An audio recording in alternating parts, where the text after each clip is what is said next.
What it do, gang? It's your boy Two-Time Moto TV, and we're back with another video, guys. Today we are going to talk about the 2011 E63 Amg and everything that it has to offer, and why, in my personal opinion, I think it is the best car of its time. It is one of the cheapest, fastest luxury family sedans that you can buy on the market today, and it's pretty affordable for any and every family. Guys, let's take a look at my 2011 E63 Amg. Now, for the OGs of the channel, y'all done already seen this car, but I haven't talked about it much because we had all of the other toys. We had the Crown Vic on big wheels. We had the Pro Charge Mustang Fox body. We had another Crown Vic that we was working on. You know, we done had a bunch of projects, but this car, it didn't get its glam and glory like how I should have put it out there. So today we're gonna talk about it, guys. And I kind of want to start off with the exterior, and I'm gonna start off with all the pros and then the cons, which really aren't many in my personal opinion, but there are some cons that I wish that they would have developed with this car. So let's just go ahead and get started, man. So the pros, to me, the car looks very sleek, has nice curves, especially in the front here. It looked like it has a little wide body kit. You can see the panel right there arching above the wheels. The front is very tasteful as well. Has the big boy Mercedes emblem in the front. Has the projector beam headlights with the fog lights. Looking like little eyebrows at the bottom, like a little upside down face. The whole car in the front just looks wide and menacing. It looks like a little bulldog sitting here. So that's the pro that I like about it as well with the exterior. I do like how the sunroof slides on top of the vehicle. Also with the bug guard in the front, it's flapped up. I love it. I love the stance of the car. Doesn't have to have big wheels. They're only 17s, but they are Mercedes AMG wheels. I will be keeping these. I don't think I'll be trading these out for anything. Now, this is the carbon fiber series, guys. I failed to mention that. This is the carbon fiber series 2011 E63 AMG Mercedes. And as you can see, we have a huge carbon fiber diffuser in the back here. Looks very sporty to be on a luxury vehicle. And it goes along with its speed, so it's not just for looks. This thing will take you on down the road, for those of y'all who know AMGs. So that's enough about the exterior. I know I'm missing a lot of key components, but I'm trying not to make this video but for too long. And let's go ahead and head on in the interior and see exactly what this car has to offer as well. So as you notice, when you first open the door, you have a AMG logo at your first sight and first glance before you step in. And this do light up at night. So AMG with the lines on it light up at night. Very tasteful appearance, and everything leather and carbon fiber in the inside with a little bit of Alcantara on the roof and on the side pillars. So we'll go ahead and hop in. Like I said, guys, first thing you'll know is all of the carbon fiber that surrounds you on the door panels, front bezel. Carbon fiber everywhere, including the rear. Get a rear passengers the same look, same taste, same feel as those that sit in the front seat.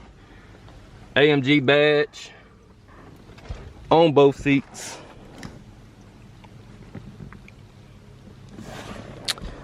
And well, one of the cons about when you first get in here is, one thing I don't like is this cheap plastic here. I feel like that they could have done something better. There may be a carbon fiber kit that you can buy for this that look a little bit more solid and feel a little bit more solid, but this, see, you can see how the plastic wiggles.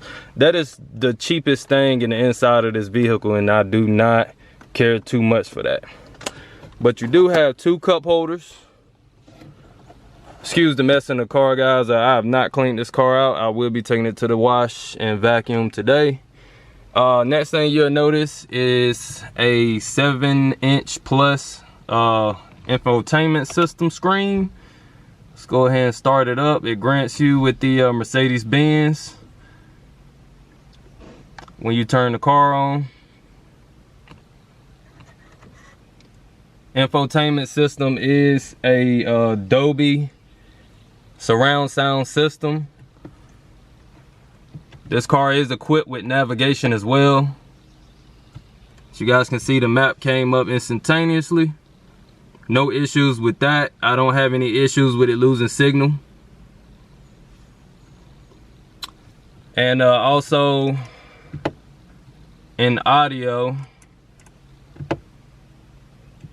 you can change your sound with your bass, your treble, fade, and you can put it on surround. So this is a Logic 7 surround sound system.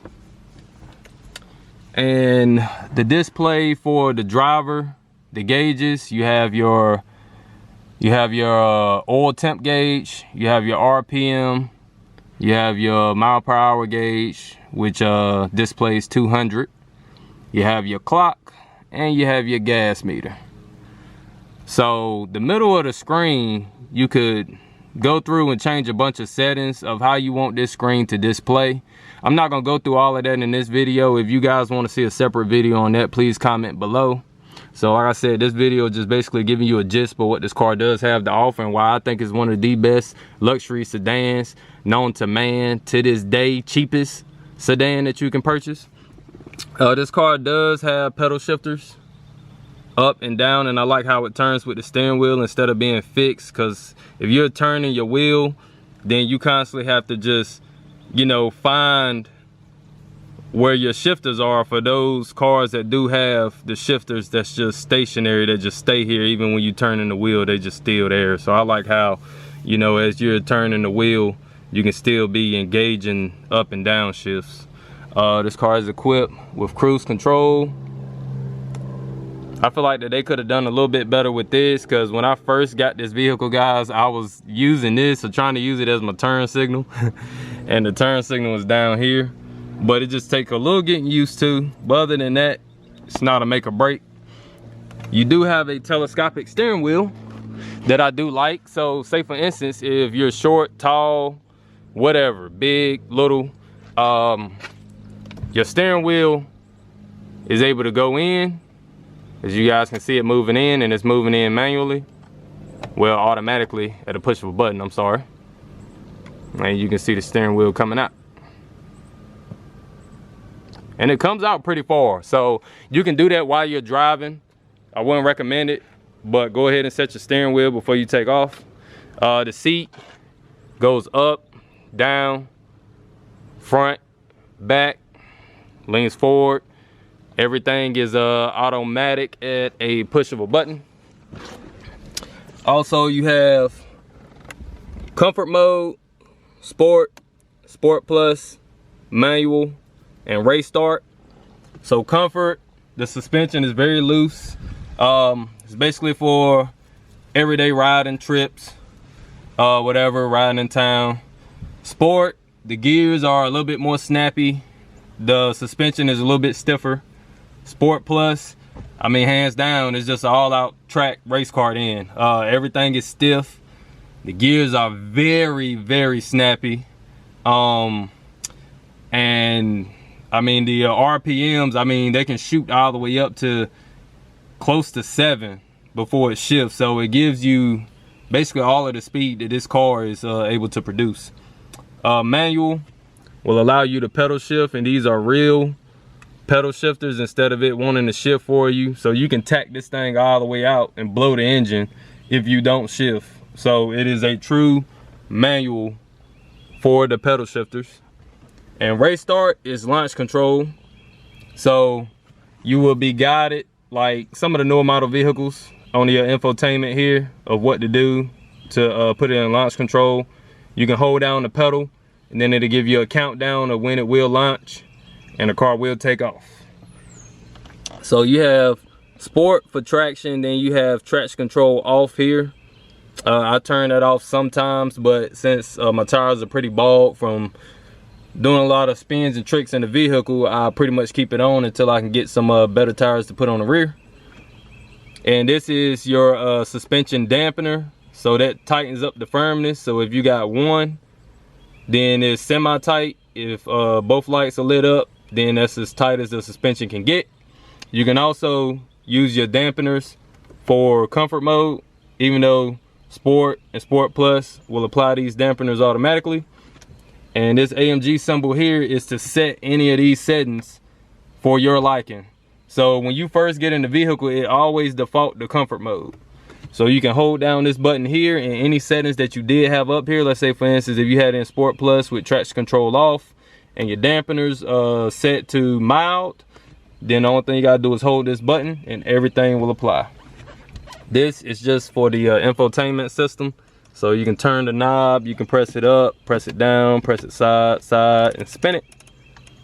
That's your back, that's to clear the screen.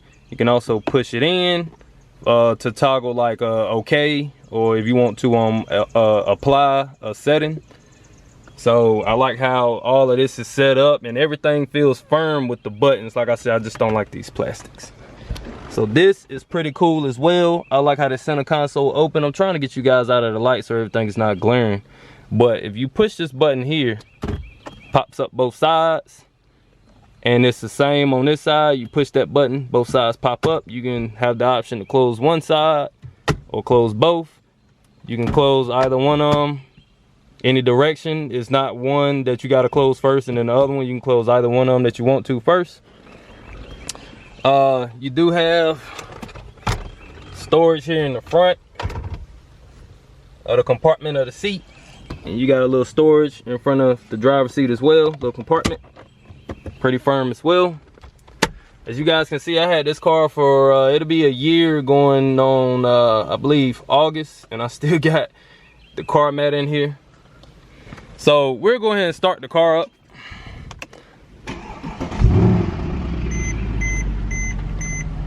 And down here you have your climate control settings. Everything is pretty much touch button, and it displays on the screen down here. I don't know if you guys can see that. You do have a panoramic roof, so those in the front can enjoy it. Those in the back can enjoy it as well. You guys can see the sunroof is over the glass in the back. So this is pretty much the view that you're getting when you're inside the car. It makes it feel very spacious and open, almost like a convertible. You have your ashtray here with your 12-volt cigarette lighter. Push that back. Push button start. Also, if you was to lose your key, you can pop that little button right there out and you can insert the key. So I'm trying to find my key in my pocket and try not to take up too much of you guys' time. Give me 1 second. So this key right here, this is what the key looks like. Unlock, lock, trunk button, panic button. But you can pop this little button right here out if your key fob was to ever go dead.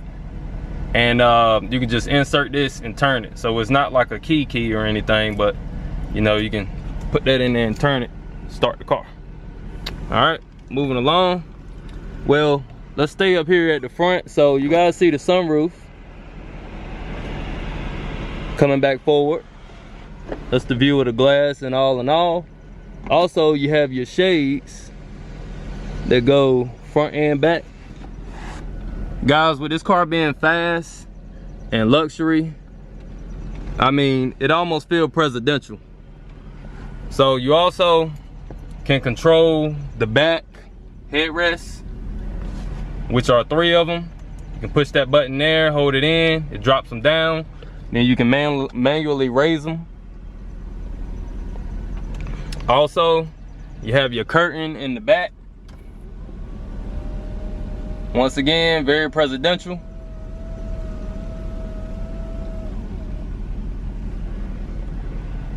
Drop the curtain at the push of a button. You also have parking assist That's what this up here is for. You can turn it on, turn it off, so whenever you get close to something, it'll start beeping. So, backup camera, pretty solid, very visible. It also lights up at night to where you can still see what's behind you. So basically like a night vision. Everything is basically push up, push back to put anything in gear. You don't have to like shift it back or anything. The only thing you gotta do is just tap it forward one time. You can go into neutral. Tap it forward again, you're in reverse. Tap it back one time, you're in neutral. Or you can jump straight from drive to reverse if you push it double forward. And then your parking brake is just the push of a button. So let's head to the trunk. So the trunk is very spacious. So if you just click a little button up underneath there, you guys can see how much space the trunk has in it. Very, very, very spacious. Has another 12-volt cigarette lighter, med kit over here to the right hand side, air pump over here, spare tire underneath here, which is a run flat. I love that this car comes with that. And you have like a little hanger right here that you can hang some groceries or whatnot. So you can put some bags up here, hang it so your bags aren't tipping over, tipping forward, whatever. And also push button close. So if you push this button here, trunk closes and latches. Very nice. Back seat, guys, I'm 6'2", and with my seat all the way back in the front, so I'm sitting in the driver's seat. I like my seat all the way back. I still have ample amount of room. As you guys can see, the seat kind of curve in, just in case somebody needs it, is right there. You know, it's pretty comfortable. Another climate control vents in the back. Another little kind of ashtray deal with a 12-volt cigarette lighter once again. Seats back here are very firm and comfortable with the leather. Have your center console here. Got your little net back here that you can store some stuff. You can also open this and have access to the back. Put this up. You got a cup holder tray. My son obviously spilled a little something back here, so I'm gonna have to get that up. And then you can put this back down and rest your arms on. So 2 cup holders. You can put everything back. You also got like a little compartment here you can put stuff in. Hey guys, did I mention that she's pretty fast? Getting on the on-ramp right now. I got her in comfort mode.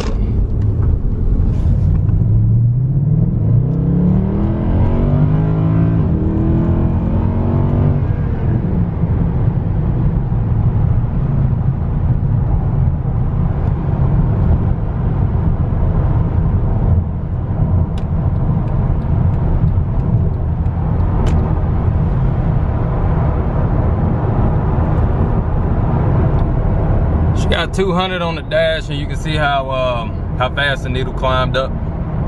Currently going 73 now.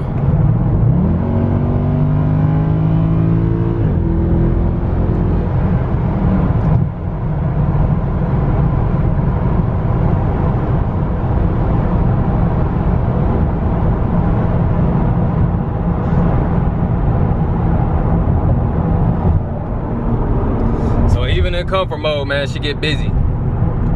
So sport and sport plus, it's a little brutal because the gears are really snappy.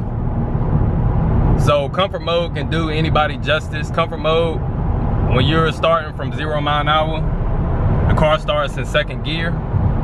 So it basically has it so the car isn't jumpy and the car isn't trying to just get up and get out of there. So comfort mode is pretty good for all drivability if you want to get out there and go fast, or if you just want to cruise around town, save some gas as well. Like I said, sport and sport plus, that joker's brutal. You can hear the burbles and everything when the car shifts. It downshifts pretty good, you know, so that the RPM stay up pretty high. And like I said, the drivability and comfortability for the vehicle is for everybody. Luxury sedan. You can't ask for anything better, man. I mean, the car looks phenomenal. Drives great, handles great, hug corners. Shoot, you can hug corners, tight corners going 100 plus with no problem. Car sticks to the road, it plants. You don't have any kind of body roll. Just an all around great car. So now let's pop the engine bay and show what this E63 has to offer.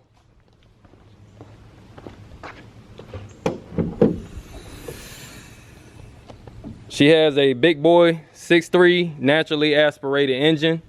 The 2012 model of the E63 Amg came with the bi-turbos. The only reason why I didn't want to go with that car, because if one of the turbos or both of the turbos go out, you might as well replace the whole vehicle because it is expensive.